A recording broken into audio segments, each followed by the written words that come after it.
Goeiemôre aan elkeen wat ook vanoggend inskakel by hierdie erediens en wat 'n wonderlike voorreg om u te mag groet. Ek groet jou in die naam van God ons hemelse Vader, ons Here Jesus Christus en God die Heilige Gees. Geliefdes, jonk en oud, as ons vanoggend so met mekaar saam is, dan nooi ek jou om saam met my te lees uit die woord van die Here.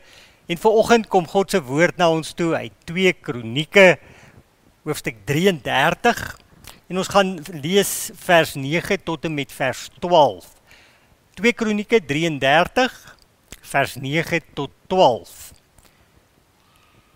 Maar Manasse het Juda en die inwoners van Jerusalem die verkeerde pad laat loop, sodat hulle erger aangegaan het as die nasies wat deur die Here uitgeroei is om vir Israel plek te maak.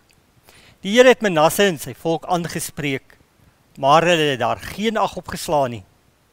Toe het die Here die leeraanvoerders van die koning van Assirië laat kom en hulle het Manasse gevange geneem, hakke deur sy neus gesteek, hom geboei met bronskettinge en hom na Babel toe gevat.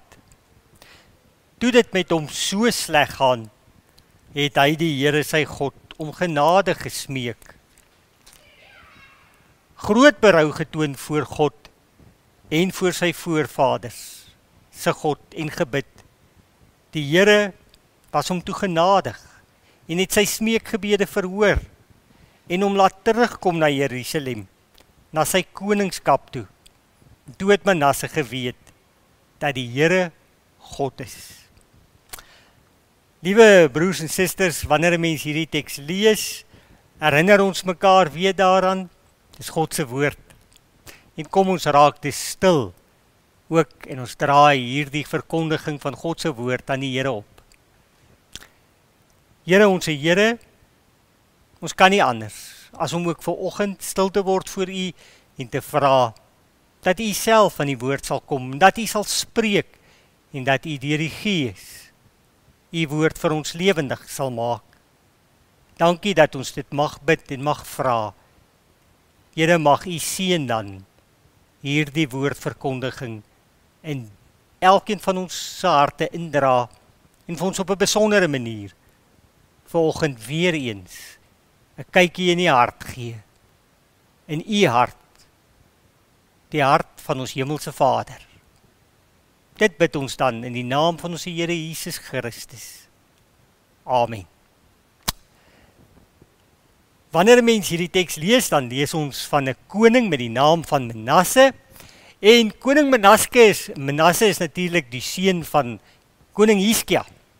Manasse het vir 55 jaar lank regeer in Juda en hy is ook die 14de koning gewees in die lyn in Juda. Manasse het koning geword toe hy maar 12 jaar oud word. Vandaar dat hy 55 jaar kon regeer. Nou wat interessant is die teks soos ons hom daar lees. Manasse was ongehoorsaam aan die Here en hy en die volk het die verkeerde pad gevolg in so 'n mate dat hulle verkeerdelik nog erge dinge gedoen het. Doelbewus verkeerd gehandel het en erger dinge gedoen het as die volke wat God uitgewis het. Heel in die begin toe hy vir sy eie volk plek gemaak het. So dit wil vir ons sê hoe verskriklik erg Manasse se koningskap daarna uitgesien het. Bedoelende daarmee, hy het die Here nie nagevolg nie. En hy het die volk daarmee saam die afgrond ingelei. En dan lees ons dat die Here stuur op die einde van die dag die koning van die Assiriërs en hy word weggevoer, hy en die volk na Babel toe, nê. En ons lees, hy is met koperkettinge vasgemaak en ook met hakke deur die neus. En dit moes geweldig vernederend gewees het vir hom, om hier agter soldate, dalk 'n perd aan te loop, vasgeboei, met hierdie hakke deur hom, pynlik, vernederend. En in daai tyd, wanneer hy dan daar op land, in 'n vreemde land, as gevangene, kom hy diep onder die indruk daarvan dat God se hand op hom is, swaar op hom rus. En dan kom hy tot inkeer. Dan kom Manasse by 'n plek waar hy op die einde van die dag sê, Here, ek is verkeerd. En ons lees, hy het gesmeek. Wanneer mens die teks lees, dan sien jy, hy's weggevoer, Manasse en sy volk vers 10, die Here het hulle aangespreek, hulle het nie ag geslaan daarop nie, die einde van vers 10, hulle het hom geboei met bronskettinge en hom na Babel toe gevat, en toe dit met hom baie sleg gaan. Anders gesê, hy het 'n ervaring gehad dat God se hand swaar op hom is. Het hy die Here sy God om genade gesmeek, groot berou getoon voor die God van sy voorvaders en gebid. Nou liewe broers en susters, as 'n mens hierdie teks so lees, dan dink 'n mens dadelik, nee jene, wat kan ek by Manasse leer? Manasse is 'n slegte koning, hy's 'n slegte mens. En tog, as mens die teks lees, dan sien 'n mens, dat selfs in tye wanneer dit dan met jou baie sleg gaan, selfs wanneer dit, soos in Manasse se geval, voel asof die Here se hand swaar op jou druk, en soms is dit in die geval 'n stuk straf wat die Here op hulle bring, ander kere is dit nie straf nie, dan is daar 'n groter prentjie waarmee die Here besig is, en dan straf hy jou glad nie, maar sy hand is steeds swaar op jou.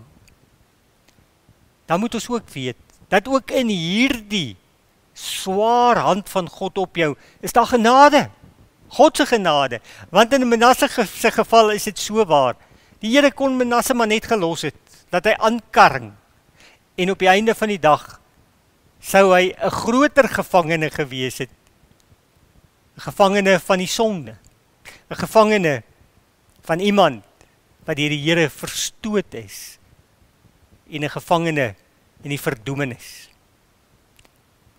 En nou kies die Here, om hom eerder in bronskettinge en in hake deur sy neus weg te lei, en in dit is daar genade, want die Here is besorg oor hom, en oor sy volk, en daarom, wanneer die Here sy hand so swaar op Manasse druk, kom hy tot inkeer.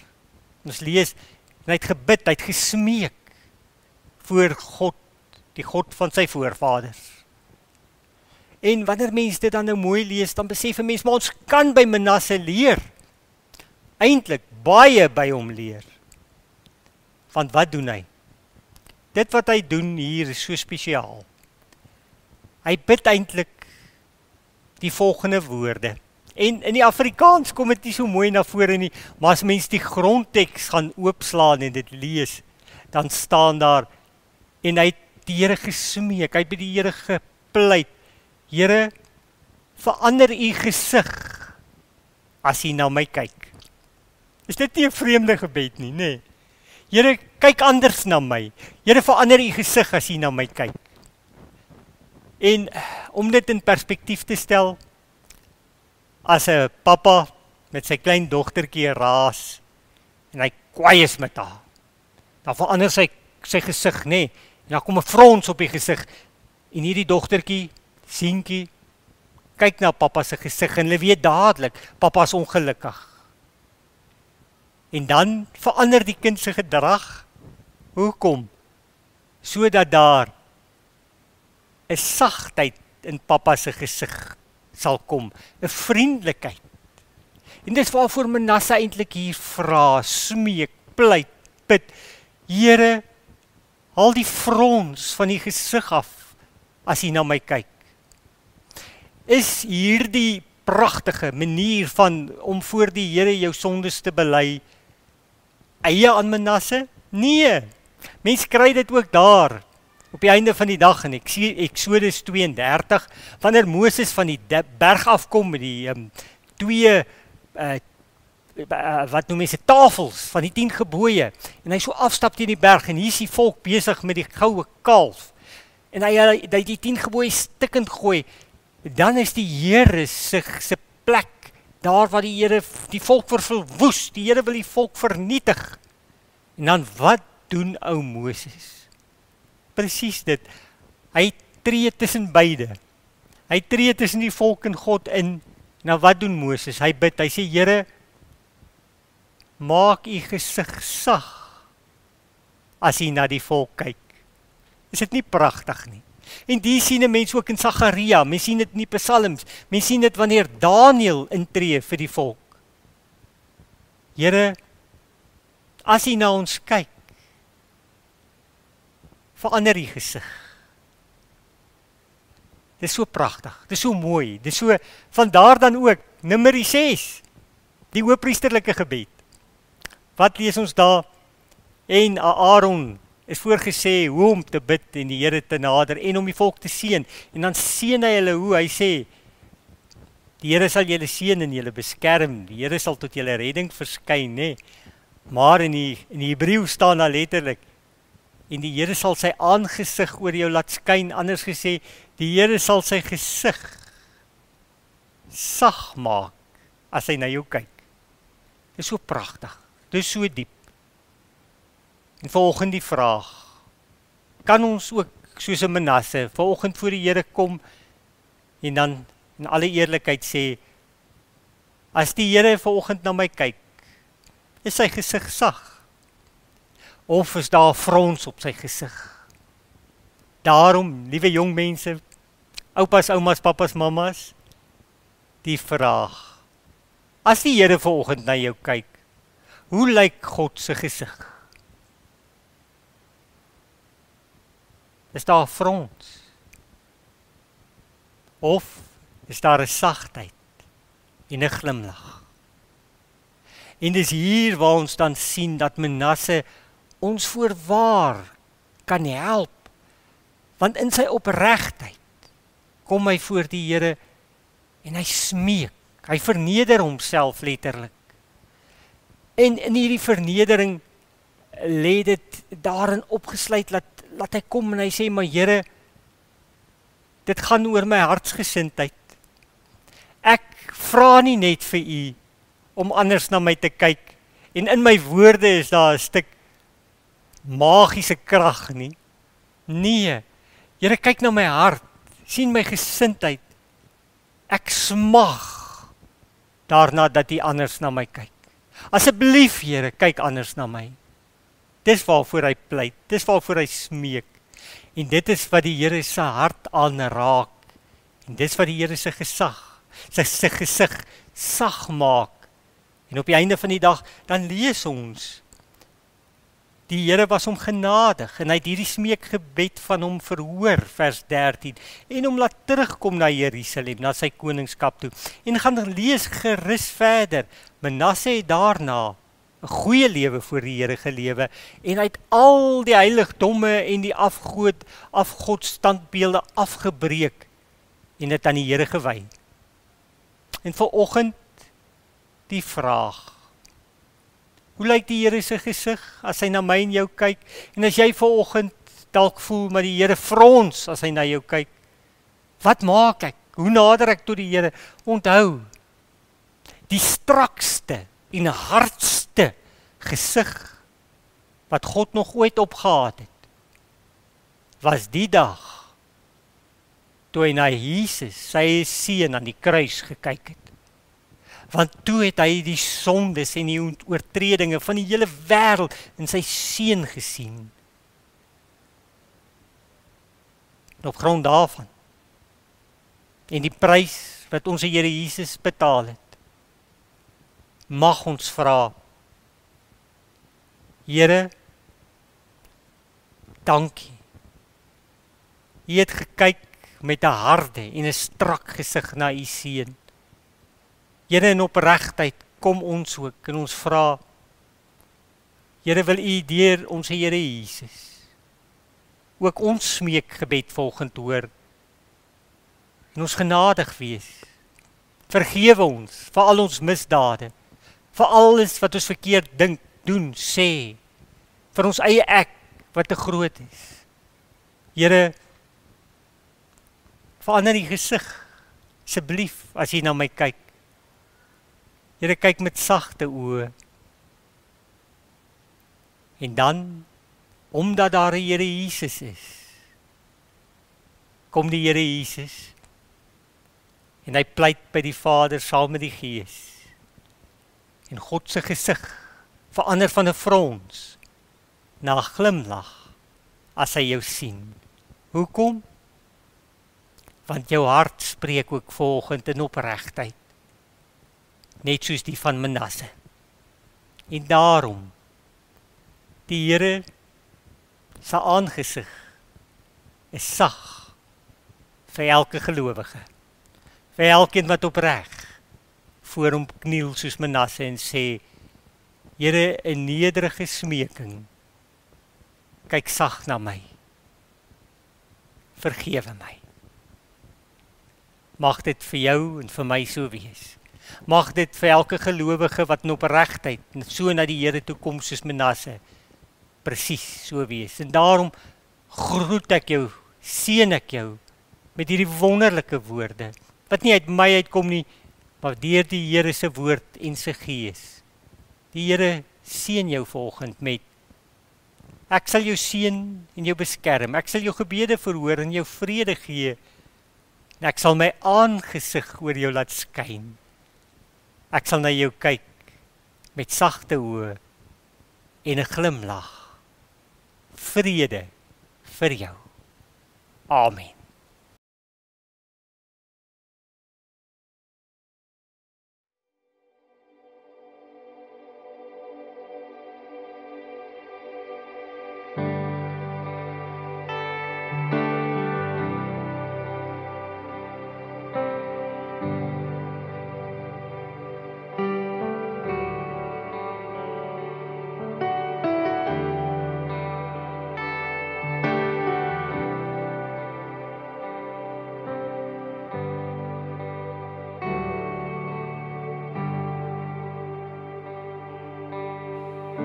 Die Here seën jou en bewaar jou, skyn sy aangesig oor jou, mag hy genade bewys.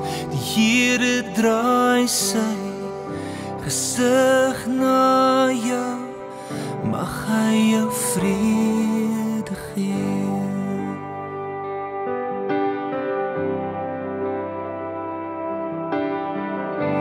Here seën jou en bewaar jou, skyn sy aangesig oor jou, mag hy genade bewys. Die Here draai sy gesig na jou, mag hy jou vrede gee.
jou kinders en hul kinders en hul kinders.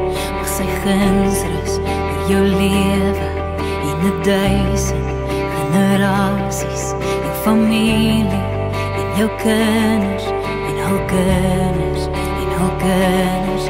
Mag sy guns rus oor jou lewe en 1000 generasies, jou familie en jou kinders en hul kinders en hul kinders. Mag sy guns rus oor jou lewe en 1000